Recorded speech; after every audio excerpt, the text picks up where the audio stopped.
Well, our topic in this class is Differences in Churches of Christ. We have reviewed our history as Castleberry Church, and we've looked at our story in connection with the Restoration Movement, or Restoring New Testament Christianity. We've seen that differences exist because people read the Bible in different ways.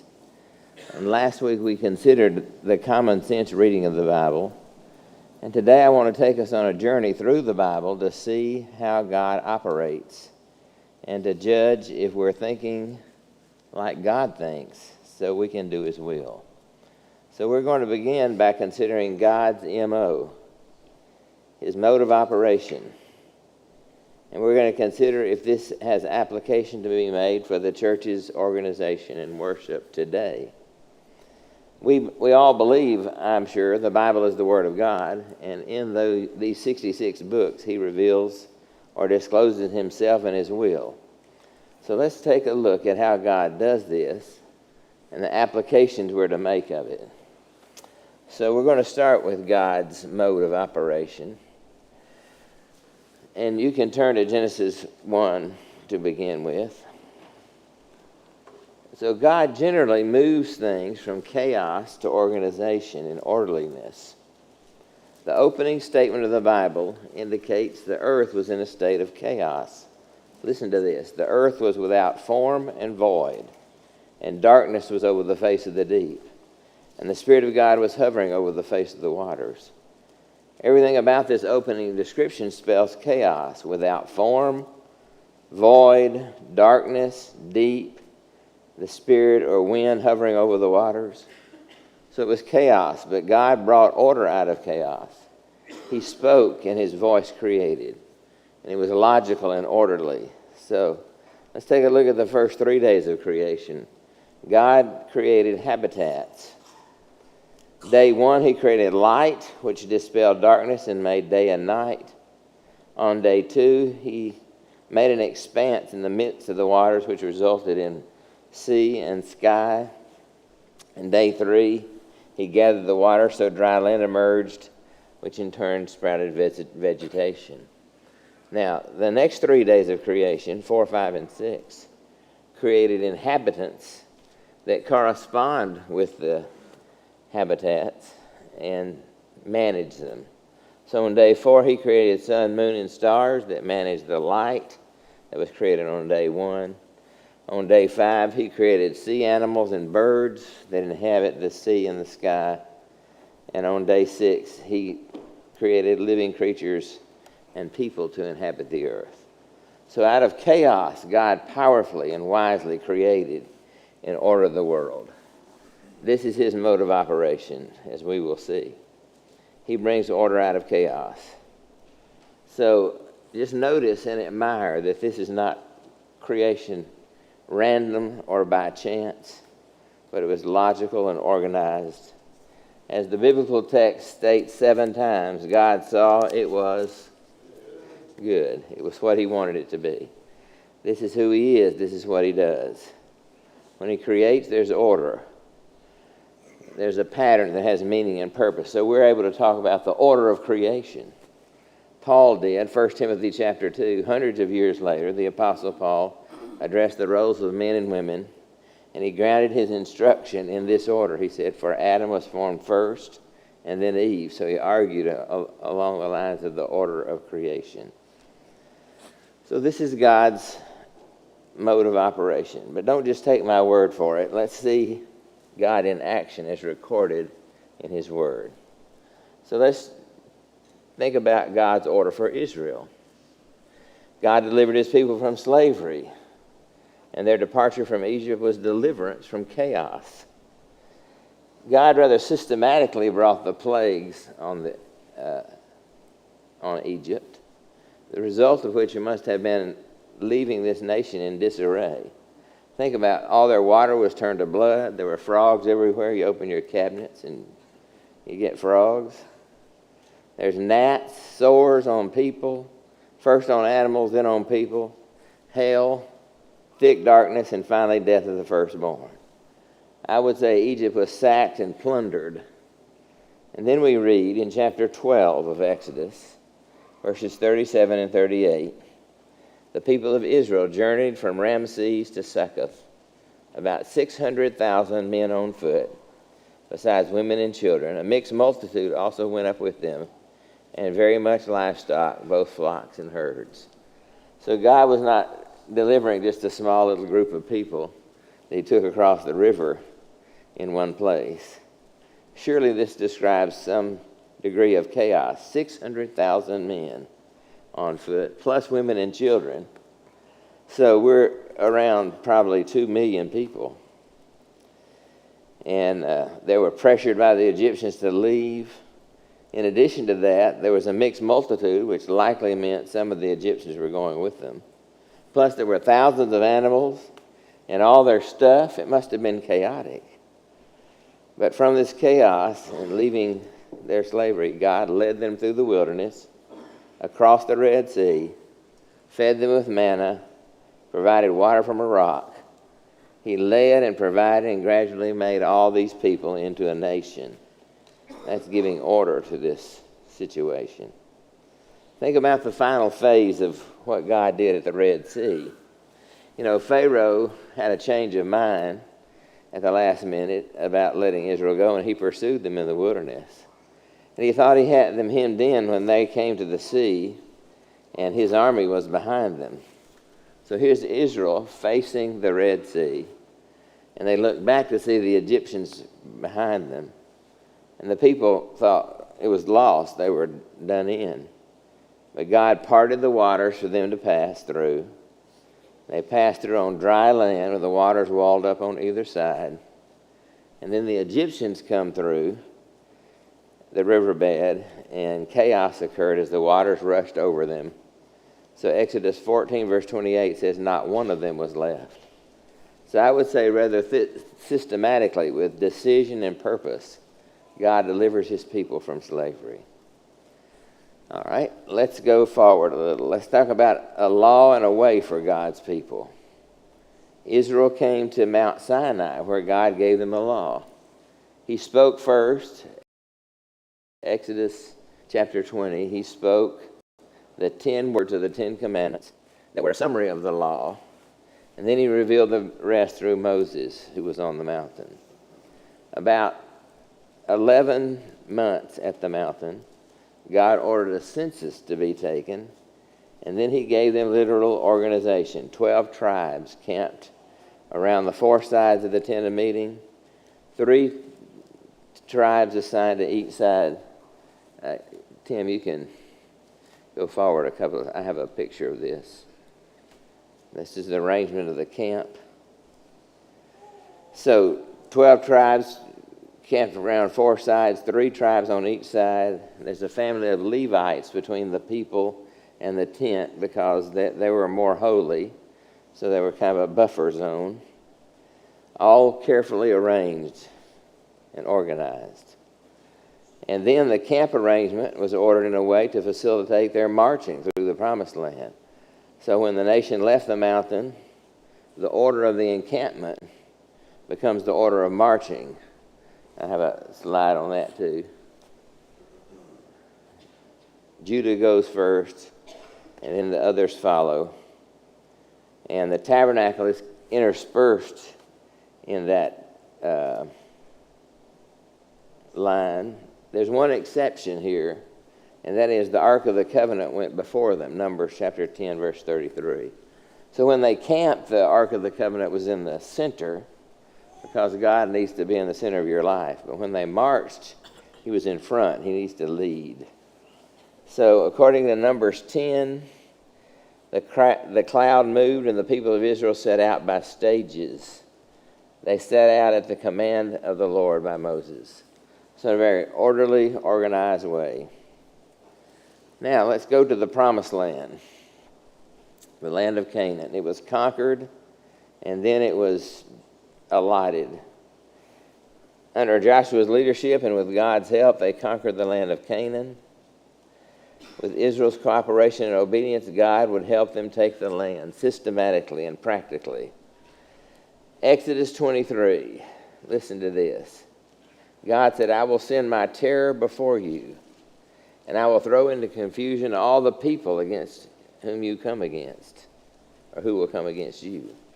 I will not drive them out from before you in 1 year, lest the land become desolate, and the wild beasts multiply against you. Little by little I will drive them out from before you, until you have increased and possessed the land. So God knew what he was doing, and with a decision and purpose he acted. From a military standpoint, Israel took the land in an organized way. They entered the land from the plains of Moab from the east, in the center part of the land, and the first city they overtook was Jericho, and then Ai. So they established their presence in the center of the land. And then they moved south, and Joshua led brilliantly, from a military standpoint, led an army all night long to go against a coalition of Amorite kings. And afterwards he pursued a southern campaign, and then when that was finished he went to the northern campaign. So in an organized way, God conquered the land. He secured it, and then he distributed it. Joshua 11, verse 23. So Joshua took the whole land according to all the Lord had spoken to Moses. He gave it for an inheritance to Israel according to their tribal allotments. The land had rest from war. So the inheritance was given by lot, which meant God was in control. Joshua 14, verse 5, the people of Israel did as the Lord commanded. They allotted the land. So each tribe received a territory by the casting of lot. And the boundaries are all designated there in Joshua 13 through 19. And the text tells us in 1951 that it was under the direction of Eleazar the priest, Joshua the son of Nun, and the heads of the father's household. All the leaders were involved in that. Ultimately, it was done by God. So, now, let's think about Israel's worship. We're seeing how God acted, his character, his mode of operation. Israel was not only a nation that God organized, but he also organized their worship. Honoring God was not left to human ideas or imagination. So God designated a place. He designed and detailed the place of worship. Exodus 25, verse 9.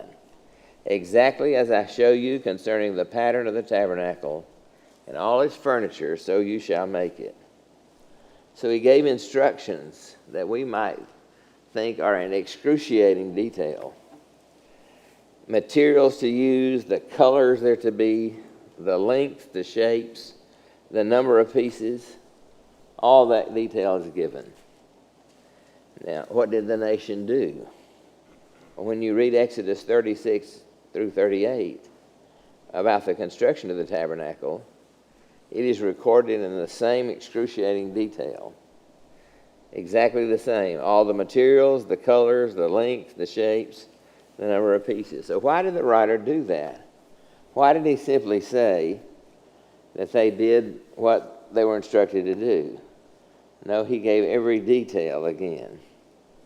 He did that to say, in a literary way, to say they did exactly what God said to do, without any exceptions. In fact, 10 times in that text it says they followed instructions.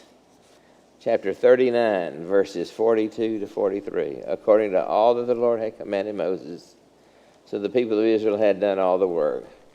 Moses saw all the work, and behold, they had done it.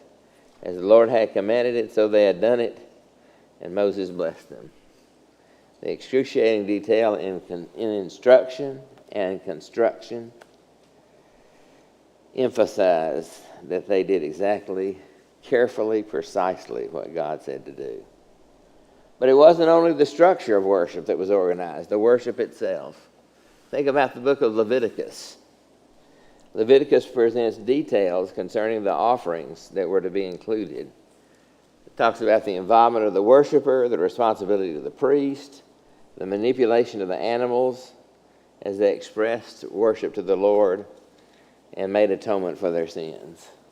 You find details about the priest's garment, consecration, their responsibilities, and there's a stern warning in chapter 10 when fire from heaven comes blazing down on, who would that be? Sons of Aaron. Who were that? Nadab and Abihu. Good.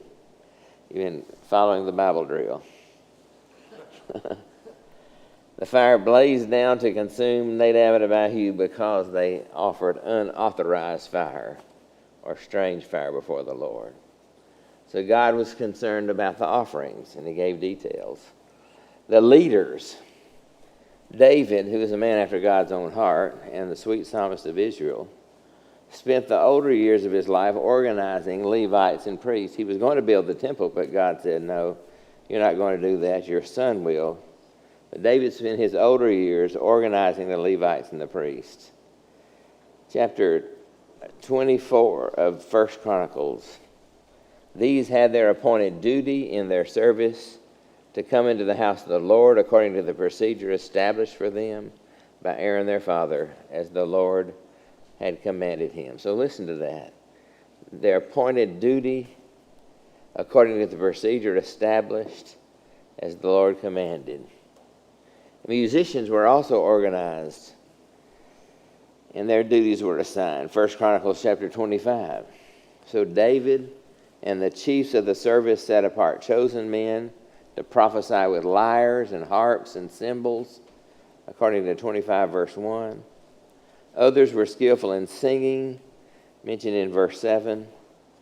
And they cast lots for their duties, small and great, teacher and pupil alike. So that indicates that the Lord was involved in the organization.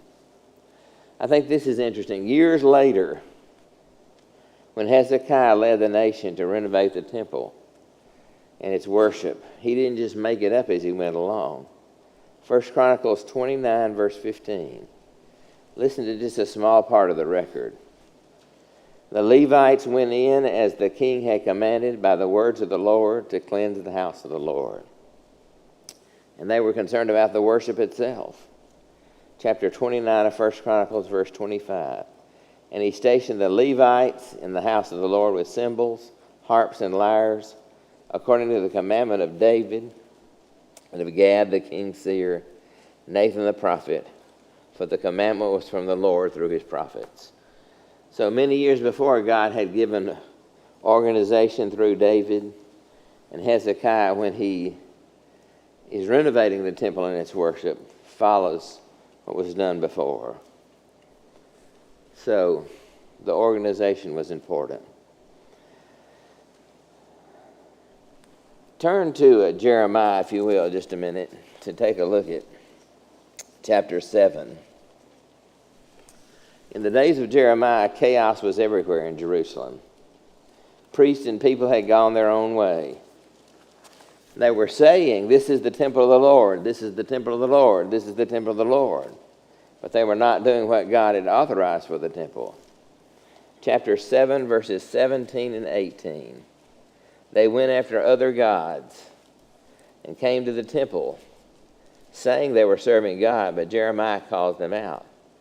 He says, this is 7:17. Do you not see what you are doing, what they are doing in the cities of Judah, in the streets of Jerusalem?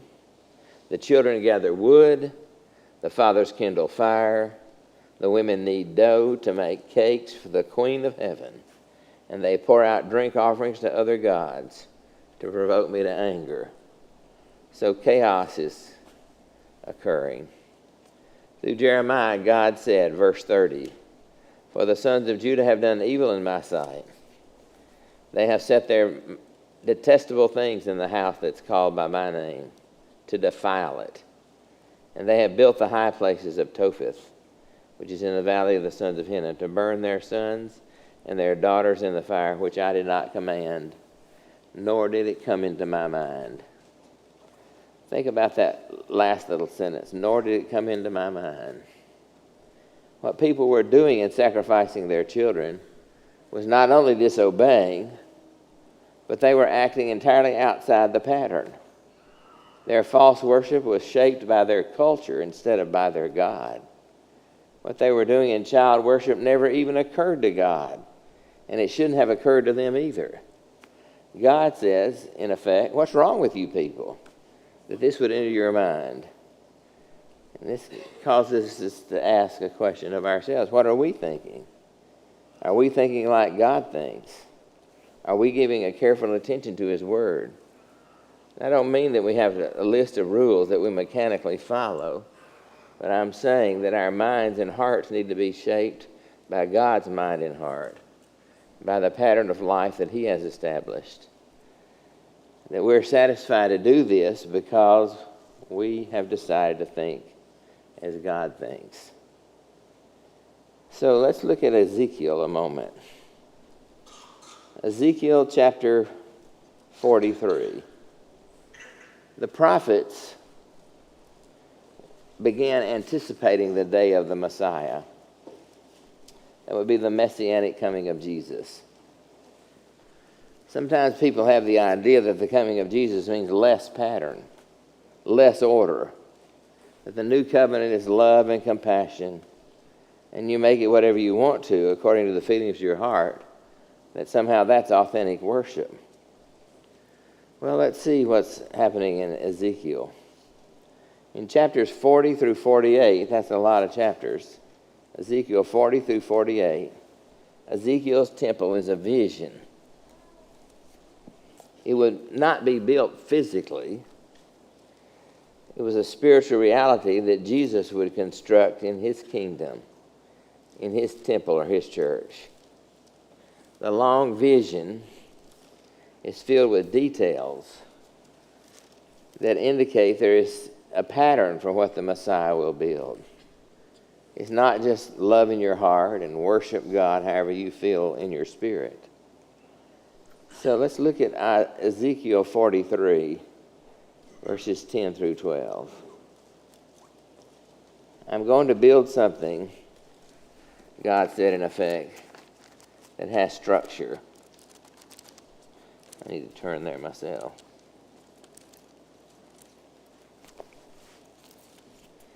Ezekiel 43, verse 10.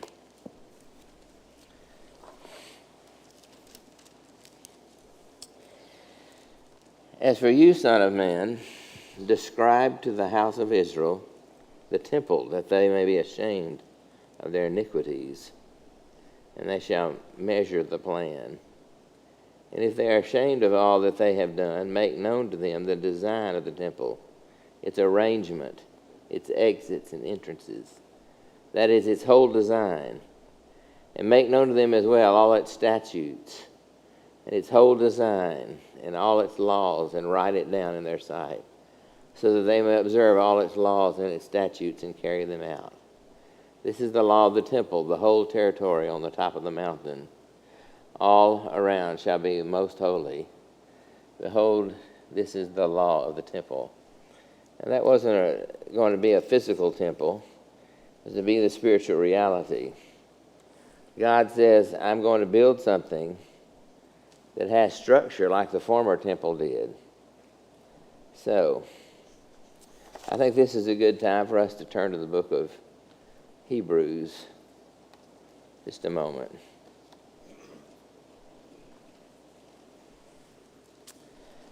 As you do that, I'm going to talk just a moment about God's order for us. In light of the instructions and patterns God sets out in the Old Testament, I think it would be shocking if there were no New Testament patterns. Our culture wants us to think this way. And so we see the social and political chaos of our time. Let me give an example of that by going just a moment to Genesis 1. And you know this verse, you don't have to turn there. At the sixth day of creation, God created man in His own image. In the image of God, He created him. What does it say next? Male and female, He created them. Now, if we don't believe in God, we don't believe there is a pattern in creation, then there's no meaning to male and female. We can define them however we want to and change them as we will. And this is occurring in our world. And what results is chaos of each person doing what is right in his own eyes. And we know the disaster that causes in the day of Judges. But let me ask you this. This is a searching question. If there is no pattern, And why do males wanting to present as females wear dresses? Think about that. Claiming to be wise, they became fools, Paul said. So, back to the pattern for the New Testament worship. Hebrews. Hebrews chapter 8. The writer asserts in Hebrews 8 that priests, sacrifices, and gifts are in place. So I want you to notice Hebrews 8, verse 3. For every high priest is appointed to offer gifts and sacrifices. Thus it is necessary for this priest also to have something to offer. Now verse 4. Now if he were on earth, he would not be a priest at all, since there are priests who offer gifts according to the law. So, they were appointed, they were acting according to the law. It's what God instructed. So, verse 5 continues. They serve a copy and shadow of the heavenly things. For when Moses was about to erect the tent, he was instructed by God, saying, see that you make everything according to the pattern that was shown you on the mountain. So, these were patterns and shadows of things that were to come.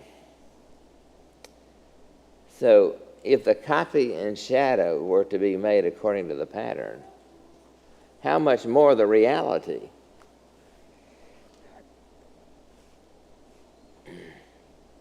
It seems the right response to be made is not to say, well, I'm thankful that we don't have to follow the law that they had or what was in the past. We don't have to worship like that. I think the right response is, in light of what we've been looking at, how God operates, is to respect and appreciate the order and the pattern that God has given. So the copy and the shadow of heavenly things were yet to come, but if they were made according to the pattern, how much more should the reality be according to the pattern? So let's listen to Paul in 1 Corinthians. Would you say that the Corinthian church was in chaos?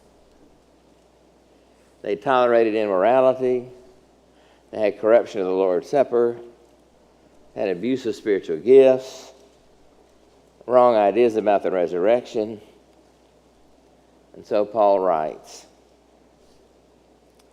in 1 Corinthians 14, verse 40, most all of us know this, but all things should be done decently and in order.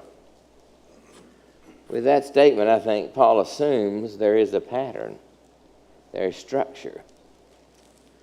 And this is coinciding with the mode of operation we've seen God from the very beginning.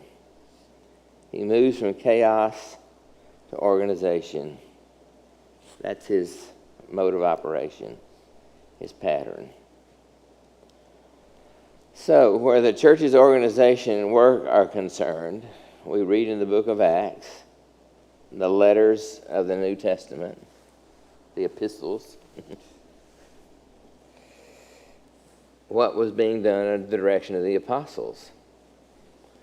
These items were not left to human imagination and decision, but we can, through reading and studying and common sense, discern God's will, and we can do it. Follow the pattern. Now, as important as all this is, and I hope that I've made a point strong enough that you see it is important, I would not for a moment minimize the mode of operation. The way he orders and organizes is important, but it needs to be put in context. God's primary purpose that he said over and over is, I will be your God and you will You will be my people. How many times God said that? What God wants and what Jesus died for is relationship. That people might be in relationship with God. Rules and laws and patterns and organization are always in the context of relationship.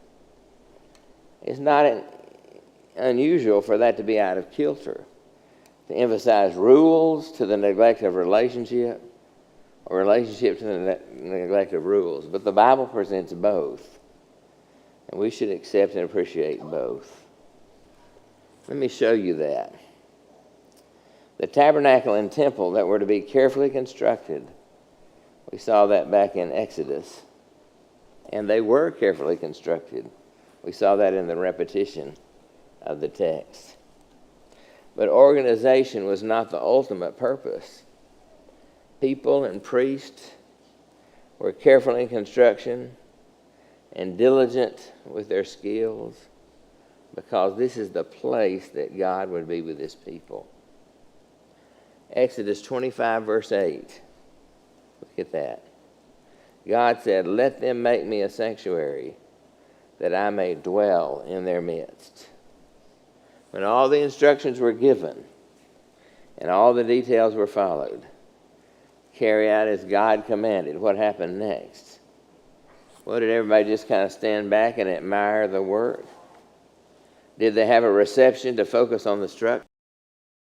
No, what happened next, according to Exodus chapter 40, is that the cloud covered the tent of meeting, and the glory of the Lord filled the tabernacle.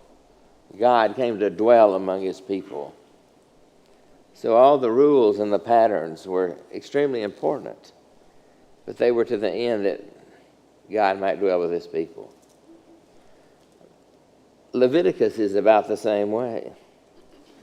You know, we're turned off by that book because of all the details, but we need to be turned on because they are really important.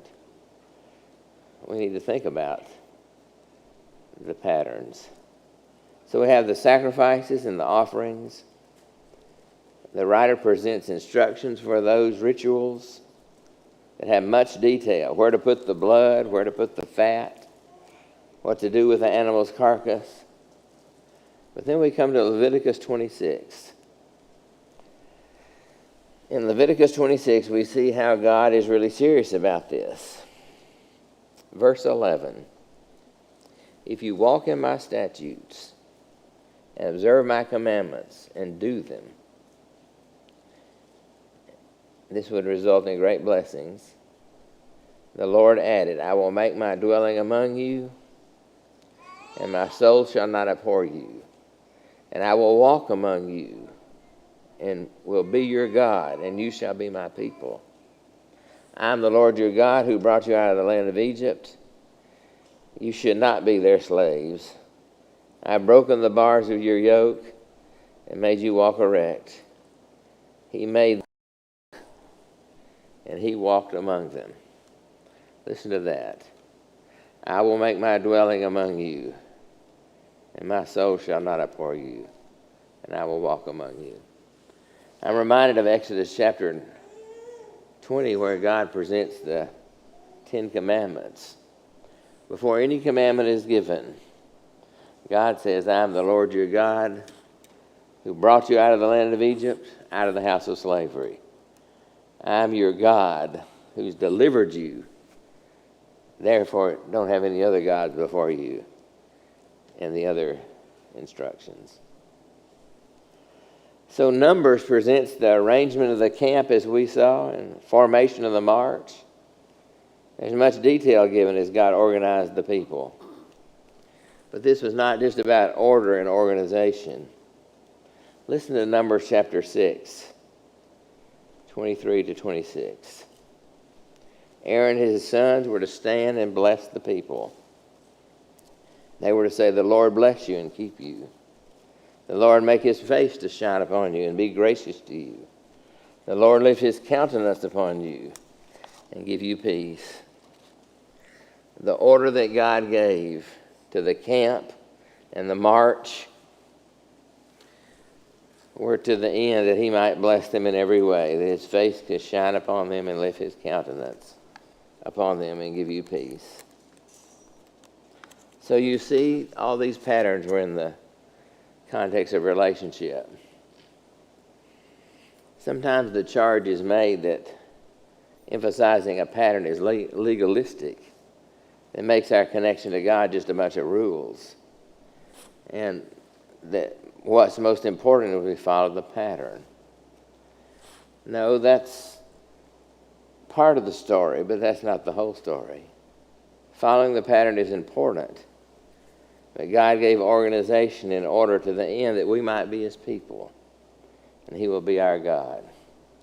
So I want us to return to the book of Hebrews, where in chapter 8, verse 6, God said, "See that you make everything according to the pattern that he has shown you on the mountain." But Christ has a more excellent ministry and acted on better promises. A new covenant. That's in verse 6. Christ has promises.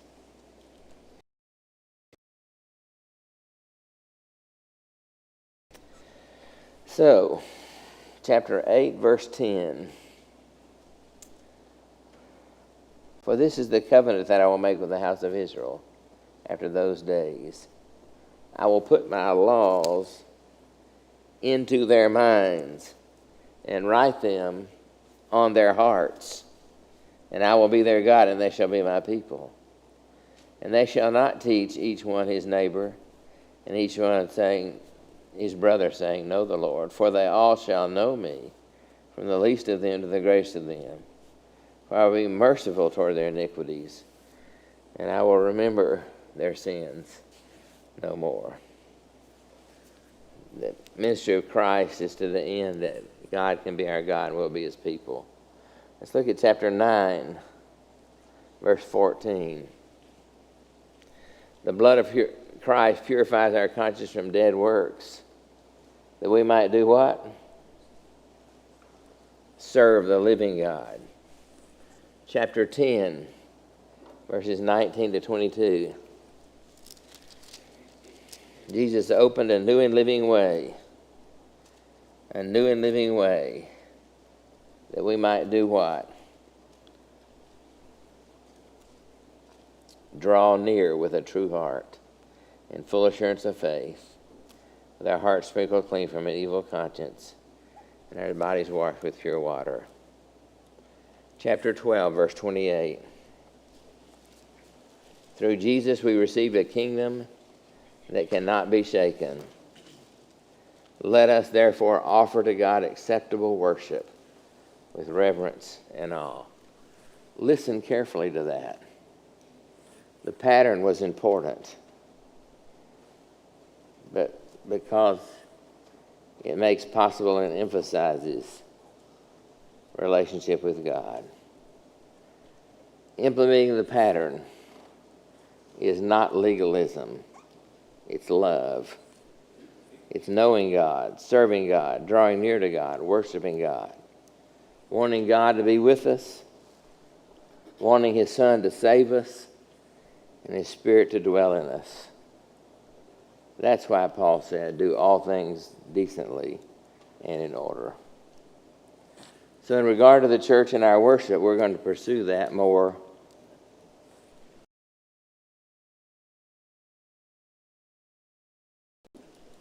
Thank you.